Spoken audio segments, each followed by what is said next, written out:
નમસ્કાર મિત્રો, આપ સૌનું હાર્દિક સ્વાગત છે। તો ચાલો નજર કરીએ તારીખ 23 અને 24 જાન્યુઆરીના રાશિ ભવિષ્યફળ પર। રાશિ ભવિષ્યફળ પર આગળ વધીએ તે પહેલાં આપને એક વાત ખાસ જણાવું કે રાશિ ભવિષ્યફળના અંતની અંદર દરેક રાશિ માટે રોકાણ કરવું કેવું રહેશે તે અંગેની માહિતી આપવામાં આવે છે। તો ખાસ વિડીયોને અંત સુધી જોજો અને કોમેન્ટ બોક્સમાં કોમેન્ટ કરીને મને જણાવજો કે તમને વિડીયો કેવો લાગ્યો। તો ચાલો નજર કરીએ મેષ રાશિ પર। મેષ રાશિના જાતકો માટે આ બંને દિવસોને ખાસ તમારે સાવચેતીપૂર્વક પસાર કરવાની જરૂરિયાત છે। આ બંને દિવસો દરમિયાન તમારે ગભરાવાની કોઈ જરૂર નથી, પરંતુ આ બંને દિવસો દરમિયાન તમારે ખર્ચ ઉપર નિયંત્રણ રાખવું પડશે। આ બંને દિવસો દરમિયાન બની શકે છે કે ક્યાંક હોસ્પિટલના દોડા ધક્કા પણ તમારે થઈ શકે છે। આ બંને દિવસો દરમિયાન એવું પણ બની શકે છે કે વિદેશ સંબંધિત કોઈ કામ તમે જાતે કરતા હશો અથવા તો કોઈને સોંપ્યું હશે, તો તેમાં પણ અચાનક ખર્ચ આવવાના કારણે બજેટ તમારું ખોરવાઈ શકે છે। આ બંને દિવસો દરમિયાન ક્યાંક એવું પણ બની શકે છે કે જો તમે શોપિંગ માટે જાઓ અને તે શોપિંગમાં વધુ પડતું શોપિંગ કરવાના કારણે પણ તમારું બજેટ ખોરવાઈ શકે છે।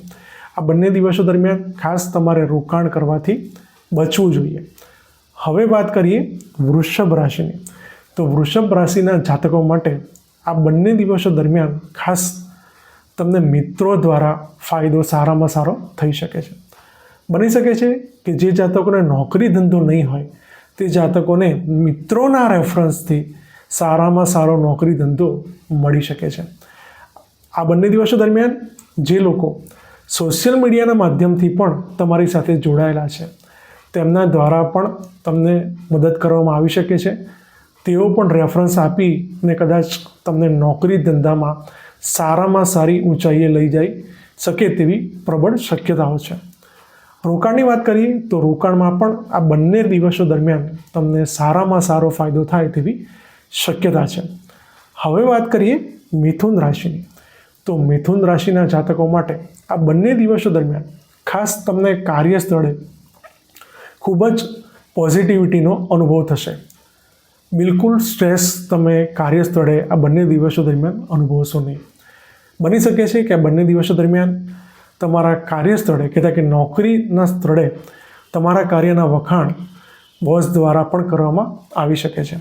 આ બંને દિવસો દરમિયાન જો અગાઉ બોસ સાથેના સંબંધો તમારા બગડ્યા હશે તો તે સંબંધોમાં પણ સુધારો જોવા મળી શકે છે। બની શકે છે કે આ બંને દિવસો દરમિયાન ક્યાંક તમને બોસ દ્વારા કોઈ નવી પોઝિશન પણ ઓફર કરવામાં આવી શકે છે। આ બંને દિવસો દરમિયાન એવું પણ જોવા મળી શકે છે કે ક્યાંક ને ક્યાંક કોઈ કારણસર તમારા સહકર્મચારીઓ પણ તમને ખૂબ જ સપોર્ટ કરતા જોવા મળી શકે છે, જે તમે કદાચ વિચાર્યું પણ નહીં હોય તેવો પોઝિટિવ રિસ્પોન્સ સહકર્મચારીઓ આપતા જોવા મળી શકે છે। રોકાણની વાત કરીએ તો રોકાણમાં પણ આ બંને દિવસો દરમિયાન તમને સારામાં સારો ફાયદો થાય તેવી શક્યતા છે। હવે વાત કરીએ કર્ક રાશિની। તો કર્ક રાશિના જાતકોને આ બંને દિવસો દરમિયાન કોઈ ધાર્મિક સ્થળની મુલાકાત લેવાનું થાય તેવી પ્રબળ શક્યતાઓ છે।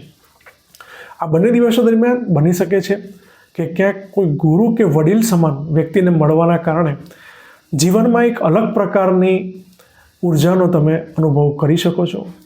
આ બંને દિવસો દરમિયાન બની શકે છે કે ક્યાંક તમે જો આર્થિક સંકળામણમાં હો, આર્થિક તંગી અનુભવતા હો, તો આ બંને દિવસો દરમિયાન ક્યાંક તમારા પિતા જ તમને આર્થિક મદદ કરે તેવી પણ એક શક્યતા છે। આ બંને દિવસો દરમિયાન તમે એ વાતનો ખાસ અનુભવ કરશો કે જીવનમાં નસીબ જેવી કોઈ વસ્તુ છે। રોકાણની વાત કરીએ તો રોકાણમાં પણ આ બંને દિવસો દરમિયાન તમને ફાયદો થઈ શકે છે। હવે વાત કરીએ સિંહ રાશિ। તો સિંહ રાશિના જાતકોએ આ બંને દિવસો દરમિયાન ગભરાવાની જરૂર નથી, પરંતુ આ બંને દિવસોને તમારે ખાસ સાવચેતીપૂર્વક પસાર કરવા જોઈએ। જે જાતકો વ્હીકલ ચલાવે છે તેમને વ્હીકલ ચલાવવામાં ખાસ તકેદારી રાખવાની જરૂરિયાત છે। જે જાતકોને છેલ્લા ઘણા સમયથી કોઈ રોગ છે, કોઈ બીમારી છે, પરંતુ આળસના કારણે ડૉક્ટરની કન્સલ્ટન્સી લેવાનું ટાળે છે, તો તેમણે ખાસ ડૉક્ટરને બતાવવું જોઈએ, જેથી કરીને બીમારી પર આકસ્મિક જે ખર્ચ આવનાર છે તેને ટાળી શકાય। આ બંને દિવસો દરમિયાન ખાસ તમારે તમારી વાણી પર પણ નિયંત્રણ રાખવાની જરૂરિયાત છે। જો તમારી વાણી ઉપર નિયંત્રણ નહીં હોય તો તમારા સંબંધો, ખાસ કરીને સાસરી પક્ષ સાથેના સંબંધો બગડી શકે છે. રોકાણની વાત કરીએ તો રોકાણમાં પણ આ બંને દિવસો દરમિયાન તમારે રોકાણ કરવાથી બચવું જોઈએ. હવે વાત કરીએ કન્યા રાશિની. તો કન્યા રાશિના જાતકો માટે આ બંને દિવસો દરમિયાન ખાસ તમને લાઈફ પાર્ટનર દ્વારા જીવનમાં સારામાં સારા બિઝનેસ આઈડિયા આપવામાં આવી શકે છે. બની શકે છે કે આ બંને દિવસો દરમિયાન તમને જોબને સ્વિચ ઓવર કરવી હોય અને તે જોબને સ્વિચ ઓવર કરવા માટેના નવા આઈડિયા છેલ્લા ઘણા સમયથી તમારા માઇન્ડમાં ના હોય તો તે આઈડિયા અંગે પણ તમારા લાઈફ પાર્ટનર વાત કરે તેવું બની શકે છે. આ સિવાય જે જાતકો બિઝનેસ કરતા હશે તે જાતકોને દિવસના શરૂઆતથી જ બિઝનેસમાં સારામાં સારી કમાણી થતી જોવા મળી શકે છે.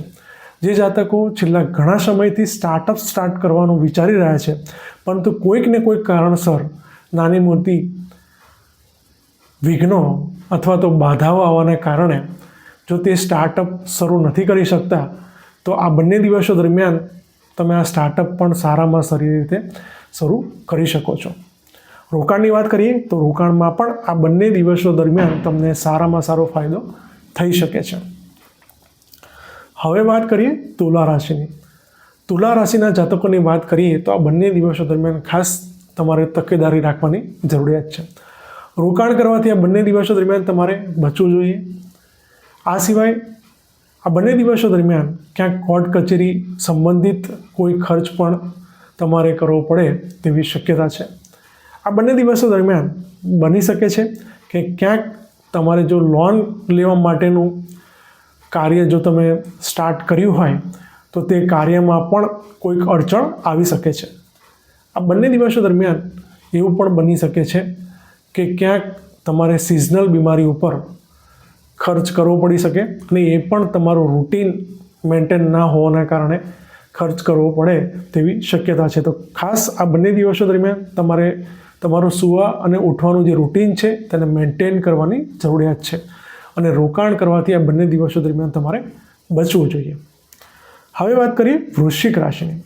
તો વૃશ્ચિક રાશિના જાતકોની વાત કરીએ તો વૃશ્ચિક રાશિના જાતકો માટે આ બંને દિવસો દરમિયાન ખાસ તમને સંતાન સંબંધિત કોઈ સારામાં સારા સમાચાર પ્રાપ્ત થાય તેવી પ્રબળ શક્યતાઓ છે. આ બંને દિવસો દરમિયાન જો તમે રિલેશનશિપમાં હશો તો ખાસ તમને તમારા પાર્ટનરનો સારામાં સારો પ્રેમ મળી શકે છે. આ બંને દિવસો દરમિયાન બની શકે છે કે ક્યાંક તમે કોઈ નવી સ્કિલ પણ શીખી શકો છો. આ ઉપરાંત આ બંને દિવસો દરમિયાન એવું પણ બની શકે છે કે ક્યાંક તમે બુક્સ કે કોઈ વાંચન કરતાં પણ જોવા મળી શકો છો. આ બંને દિવસો દરમિયાન રોકાણ કરવામાં પણ તમને સારામાં સારો ફાયદો થાય તેવી પણ એક શક્યતા છે. હવે વાત કરીએ ધન રાશિની. તો ધન રાશિના જાતકો માટે આ બંને દિવસો દરમિયાન જો તમે કોઈ જમીન કે મકાનની ડીલ સંબંધિત કોઈ પ્રોસેસમાં હશો અથવા તો વિચારી રહ્યા હશો તો તેમાં પણ તમને પોઝિટિવ રિસ્પોન્સ જોવા મળી શકે છે. બની શકે છે કે તમારે ફાઇનલ કોલ લેવાનું પણ થઈ શકે છે. આ બંને દિવસો દરમિયાન અગાઉના સમય કરતાં તમને સારામાં સારા પોઝિટિવ રિસ્પોન્સ તમારી જમીન કે મકાનની ડીલ અંગે આવી શકે છે. આ બંને દિવસો દરમિયાન જો તમે રોકાણ કરવા માંગતા હશો તો રોકાણમાં પણ તમને સારામાં સારો ફાયદો થાય તેવી શક્યતા છે. હવે વાત કરીએ મકર રાશિની. તો મકર રાશિના જાતકોએ આ બંને દિવસો દરમિયાન ખાસ રોકાણ કરવાથી બચવું જોઈએ. આ બંને દિવસો દરમિયાન બની શકે છે કે કોઈ ડોક્યુમેન્ટ સંબંધિત કામ તમે જો હાથમાં લીધું હોય તો તે કામની અંદર ખૂબ જ તમારે દોડા ધક્કા થાય અને માંડ કરીને કામ થતું હોય તેવું તમે અનુભવશો. આ બંને દિવસો દરમિયાન ક્યાંક ડોક્યુમેન્ટ સંબંધિત કાર્ય ગૂંચવાઈ પણ શકે છે. આ બંને દિવસો દરમિયાન બની શકે છે કે તમારે જૂના પાડોશીઓને મળવાનું થઈ શકે છે. આ બંને દિવસો દરમિયાન એવી પણ એક શક્યતા છે કે ક્યાંક તમે કોઈ નાની મોટી ટ્રીપનું આયોજન પણ કરી શકો છો. રોકાણની વાત કરીએ તો રોકાણમાં પણ આ બંને દિવસો દરમિયાન ખાસ તમારે રોકાણ કરવાથી બચવું જોઈએ. હવે વાત કરીએ કુંભ રાશિની. તો કુંભ રાશિના જાતકો માટે આ બંને દિવસો દરમિયાન જો તમે બિઝનેસ કરતા હશો તો બિઝનેસમાં સારામાં સારો ફાયદો થઈ શકશે. આ બંને દિવસો દરમિયાન જો તમે રોકાણ કરવા માંગતા હશો તો રોકાણમાં પણ તમને ફાયદો થાય તેવી શક્યતા છે. આ બંને દિવસો દરમિયાન તમારે તમારા ઘરથી દૂર રહેતા કુટુંબીજનોને મળવાનું થાય તેવું પણ બની શકે છે. અને આ મુલાકાતને કારણે તમારું મન આનંદમય અને પ્રફુલ્લિત રહેશે. આ બંને દિવસો દરમિયાન એવું પણ બની શકે છે કે ક્યાંક તમારો કોઈ ઝઘડો અથવા કોઈ જૂનો વિવાદ કોઈ કુટુંબીજન જોડે થયો હોય તો તેમાં પણ સારામાં સારી રીતે સમાધાન થતું જોવા મળી શકે છે. અને ફરીથી તમે એકબીજા સાથે બોલતા ચાલતા થાવ તેવી પણ એક શક્યતા છે. હવે વાત કરીએ મીન રાશિની. તો મીન રાશિના જાતકો માટે આ બંને દિવસો દરમિયાન તમે થોડા સ્વકેન્દ્રિત રહેશો. આ બંને દિવસો દરમિયાન ભૂતકાળના કયા કયા પ્લાનિંગો બાકી છે અને ભવિષ્યમાં કઈ રીતે અલગ અલગ કાર્યોને સરસ રીતે કરી શકાય તે અંગે તમે આયોજન કરતા જોવા મળી શકો છો. આ બંને દિવસો દરમિયાન બની શકે છે કે ક્યાંક જો તમે રોકાણ કરવા માંગતા હશો તો તે રોકાણમાં પણ તમને સારામાં સારો ફાયદો થઈ શકે છે. હવે વાત કરીએ વિવિધ રાશિઓ પર. તો મેષ, સિંહ, તુલા અને મકર આ 4 રાશિના જાતકોએ ખાસ રોકાણ કરવાથી બચવું જોઈએ. જ્યારે કર્ક, વૃશ્ચિક અને મીન આ 3 રાશિના જાતકો માટે રોકાણ કરવું ફાયદાકારક સાબિત થઈ શકે છે. ઓમ નમઃ શિવાય.